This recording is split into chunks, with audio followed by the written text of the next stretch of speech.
नगर कनकपुर में, जहाँ व्यापार और समृद्धि का वास था, एक विशाल हवेली में आरुषि नाम की एक छोटी बच्ची रहती है।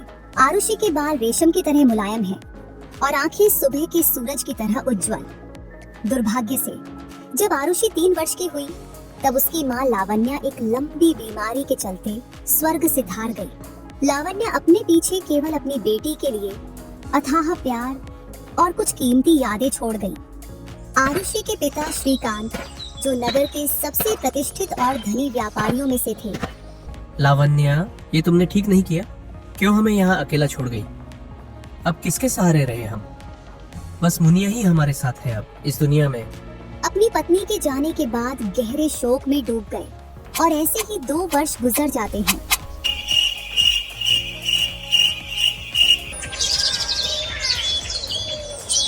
मुझे लगता है कि अब मुझे दूसरी शादी कर लेनी चाहिए, जिससे मेरी बच्ची का पालन पोषण और शिक्षा अच्छे से हो सके। उन्हें अपनी बेटी के लिए एक माँ और अपने जीवन के लिए एक साथी की जरूरत महसूस हुई।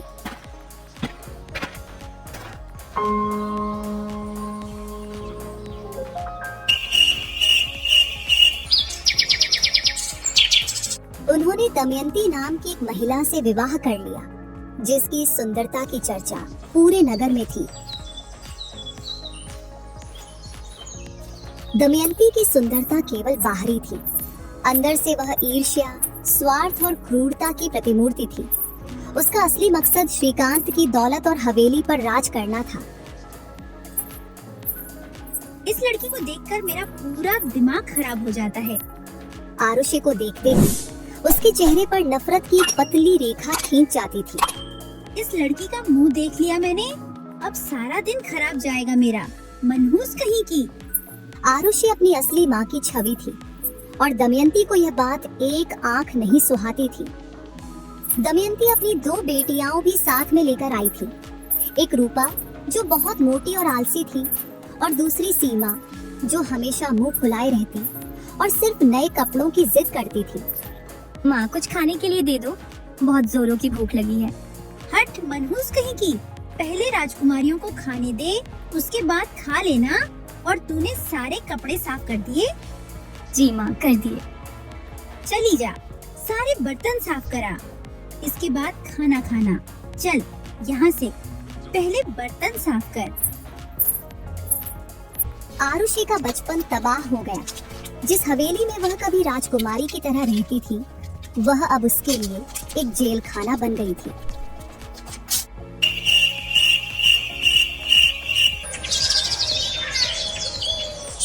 दमयंती, मैं व्यापार के लिए जा रहा हूँ। तुम तीनों बच्चों का ध्यान रखना। श्रीकांत को अक्सर व्यापार के सिलसिले में महीनों के लिए दूर दराज के राज्यों में जाना पड़ता था। उनके जाते ही दमयंती का असली रूप सामने आ जाता था।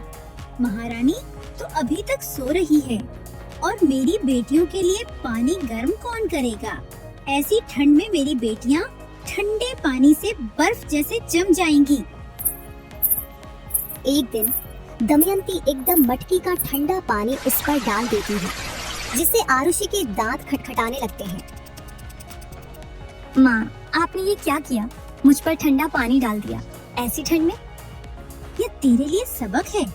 अगर तू सुबह जल्दी उठकर हम तीनों के लिए गर्म पानी नहीं करेगी, तो रोज सुबह तुझ पर ऐसे ही ठंडा पानी डालूंगी। फिर आरुषि को रोज सुबह सूरज उगने से पहले ही उठना पड़ता था। उसका काम होता था तीनों के लिए गर्म पानी तैयार करना, जबकि वह खुद ठंडे पानी से नहाती थी। दमयंती ने उसे घर की नौकरानी बना दिया था। जैसे जैसे उम्र बढ़ती गई, वैसे वैसे उस पर काम भी बढ़ते गए। पूरी हवेली की साफ सफाई उसे ही करनी होती थी और तीनों के लिए खाने में अलग अलग पकवान बनाना और फिर उन्हें परोसना भी उसी की जिम्मेदारी थी।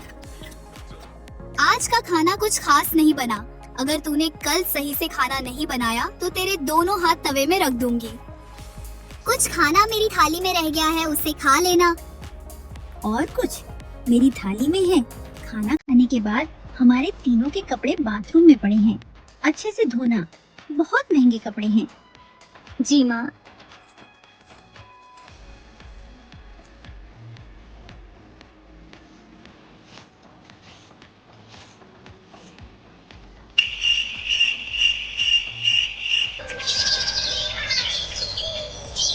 देखो माँ, इसने मेरी ड्रेस को सही से साफ नहीं की।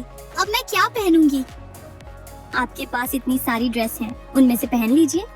मेरी बच्ची से जबान लड़ाती है। तेरा खाना बंद करना पड़ेगा, तभी तेरी अक्ल ठिकाने आएगी। सीमा, रूपा, इस पर ध्यान रखना, आज ये खाना न खा। थोड़ी देर बाद रूपा अपनी ड्रेस पर तेल गिरा लेती है। माँ देखो, आरुषि ने मेरा पूरा ड्रेस खराब कर दिया। पकड़ के लाओ उसे और इस कमरे में बंद कर दो, जिससे वह बाहर ही नहीं निकल पाए। दोनों बहनें आरुषि को कमरे में बंद कर देती हैं और आरुषि भूख प्यास की वजह से उस कमरे में तड़पती रहती है। आरुषि ने अपनी माँ से मिली शिक्षा को कभी नहीं छोड़ा। वह कमरे की खिड़की के पास बैठकर ईश्वर से प्रार्थना करती थी। उसकी दयालुता ही उसकी सबसे बड़ी ताकत थी। वह घर के पालतू जानवरों और बाहर के पक्षियों से बातें करती थी, जो उसके एकमात्र मित्र थे। और जब भी उसका दिल टूटने लगता, वह अपनी माँ की दी हुई एक पुरानी फीकी पड़ चुकी तस्वीर को देखती और हिम्मत जुटाती थी।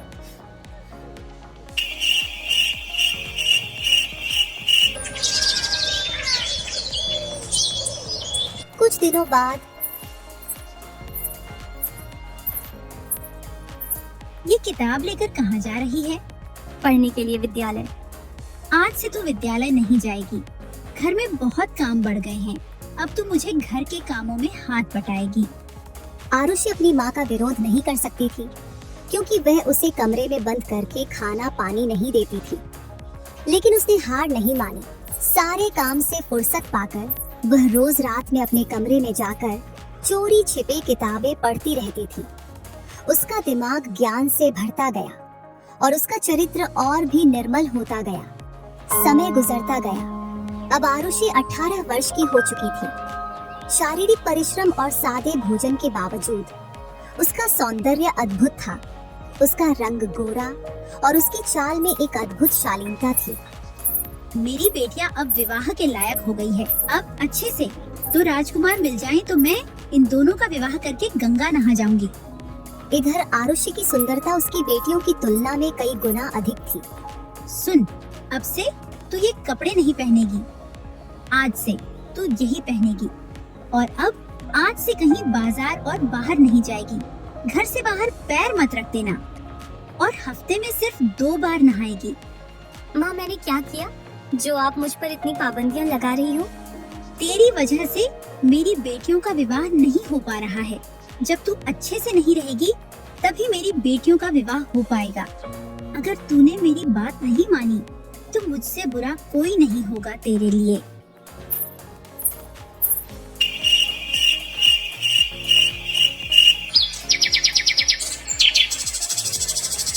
सूर्यगढ़ राज्य के राजकुमार वीरेंद्र अपनी बहादुरी, न्यायप्रियता और ज्ञान के लिए प्रसिद्ध थे। वे अक्सर अपने महल की चकाचौंध से दूर सामान्य जीवन का अनुभव लेने के लिए वेश बदलकर यात्राएं किया करते थे। अब तुम्हारी यात्राएं पूर्ण हो गईं या और भी बाकी है? अभी यात्राएं पूर्ण नहीं हुई महाराज, अभी तो और यात्राएं करनी है। अब किस नगर की यात्रा पर जा रहे हो? अब हम कनकपुर की यात्रा पर जाएंगे महाराज। सुना है वहाँ बड़े बड़े व्यापारी रहते हैं और नगर भी बहुत सुंदर है। जल्दी लौट कर आना। आपके लिए एक सुंदर सी राजकुमारी देखकर इस वर्ष आपके विवाह की तैयारी करेंगे। जी महाराज। एक दिन राजकुमार और कुछ सैनिक वेश बदलकर नगर में घूमने के लिए निकल पड़े। नगर में घूमते घूमते दोपहर हो जाती है और वीरेंद्र अपने सैनिकों को छोड़कर श्रीकांत वाली गली की ओर बढ़ जाते हैं। चलते चलते राजकुमार को भयंकर प्यास लगती है, जिससे वे व्याकुल हो उठते हैं। तभी उन्हें सामने श्रीकांत की हवेली दिखाई देती है, तो वे पानी के लिए हवेली का दरवाजा खटखटाने लगते हैं। पता नहीं कौन भरी दोपहर में दरवाजा खटखटा रहा है। दमयंती खिड़की से देखती है तो उसे एक सुंदर लड़का दिखाई देता है। शक्ल सूरत से तो राजकुमार लग रहा है, लेकिन इसकी वेशभूषा ऐसी जैसे कोई मजदूर हो। शक्ल से तो राज परिवार जैसा लग रहा है। अगर इसकी वेशभूषा अच्छी होती तो इसको पानी देने के लिए अपनी सीमा को भेजती। कपड़ों से तो मजदूर लग रहा है। उस आरुषि को भेजती हूँ, उसके मुंह पर कपड़ा बांधकर। जा, बाहर दरवाजे पर एक व्यक्ति खड़ा है, उसको पानी पिलाकर आ और इस कपड़े को अपने मुंह से मत हटाना, और हाँ, पानी देकर तुरंत अंदर आ जाना। आरुषि दरवाजे पर पहुंची। उसने नजरें झुकाए हुए घड़ा राजकुमार की ओर बढ़ाया। राजकुमार वीरेंद्र ने पानी पीते हुए आरुषि को देखा और कपड़े फटे हुए थे, फिर भी उसकी आंखों में एक असाधारण चमक थी। राजकुमार ने मन ही मन सोचा, एक ऐसी पवित्रता और दुख का मिश्रण जिसे मैं नजरअंदाज नहीं कर पा रहा हूँ। इसके हाथ पैर कठोर परिश्रम से खुरदुरे हो चुके हैं, लेकिन इसके हाथों की मुद्रा में एक अद्भुत कोमलता दिख रही है। धन्यवाद आपका। फिर राजकुमार ने एक गहरी आवाज में कहा, क्या यह तुम्हारा घर है? आरुषि ने दमयंती के डर से कुछ नहीं कहा। उसने बस धीरे से सिर हिला दिया। तभी दमयंती तुरंत चिल्लाते हुए बाहर आई। कब की पानी पिला रही है और कुछ काम नहीं तुझे? इतना सारा काम पड़ा है घर में, वो कौन करेगा? और आरुषि रोते हुए घर के अंदर चली गई। अरे साहब, ये तो हमारे घर की नौकरानी है। इसको जब तक न बोले तब तक कोई काम नहीं करती। और कुछ मंगा दूं आपके लिए? नहीं, मुझे तो बस प्यास लगी थी। मुझे पानी मिल गया। अब मैं अपनी यात्रा में आगे बढ़ता हूँ। राजकुमार वहाँ से आगे। उस औरत की मुस्कान बनावटी थी। जरूर इस घर में कुछ गड़बड़ है। इसकी तो जानकारी लेनी पड़ेगी। राजकुमार वीरेंद्र वापस महल लौट गए, पर आरुषि का चेहरा और उसकी दुख भरी आंखें उनके मन से निकल ही नहीं रही थी। उन्हें लगा जैसे किस्मत ने कुछ कहना चाहा हो। वह लड़की किसी बड़े अत्याचार का शिकार है। यह मेरा मन कभी स्वीकार नहीं कर सकता कि वह इतनी सुंदर आत्मा कैसे नौकरानी हो सकती है। राजकुमार ने अपने सबसे भरोसेमंद मंत्री को बुलाया। प्रेमचंद जी, आप कनकपुर जाइए, अपना वेश बदलकर। वहाँ श्रीकांत का घर है। उसमें एक लड़की रहती है और उसी घर में एक महिला रहती है। पता करना कि उस महिला का व्यवहार उस लड़की के प्रति कैसा है।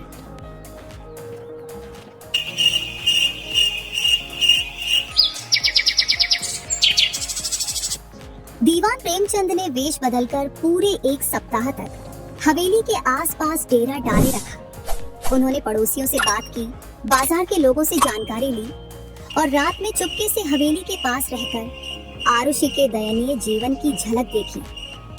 दीवान राजमहल में पहुंचकर सबसे पहले राजकुमार से मिले। आरुषि श्रीकांत की पहली पत्नी की लड़की है, न कि नौकरानी। दमयंती श्रीकांत की दूसरी पत्नी है और आरुषि की सौतेली माँ।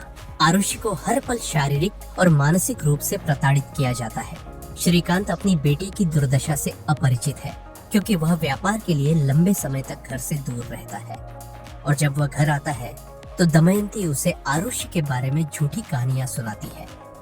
इतना सुनकर राजकुमार वीरेंद्र का दिल गुस्से और दया से भर गया।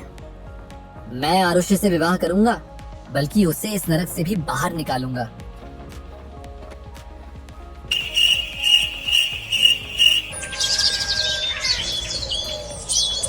अगले ही दिन राजकुमार अपना काफिला लेकर कनकपुर की ओर चल देता है।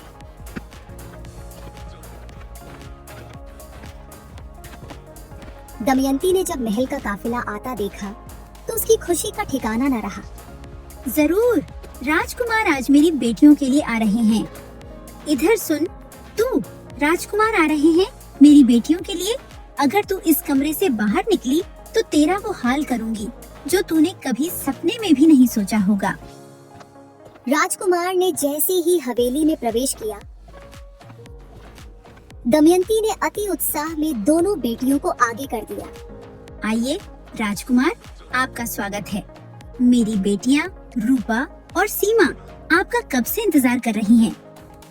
राजकुमार ने दमयंती को नजरअंदाज किया और गंभीर स्वर में श्रीकांत से बोले, श्रीकांत जी, मैं आपके घर एक विवाह का प्रस्ताव लेकर आया हूँ। मैं आपकी पुत्री से विवाह करना चाहता हूँ। जी राजकुमार जी, जरूर। ये रही दोनों लड़कियाँ। आप किससे विवाह करना चाहते हैं?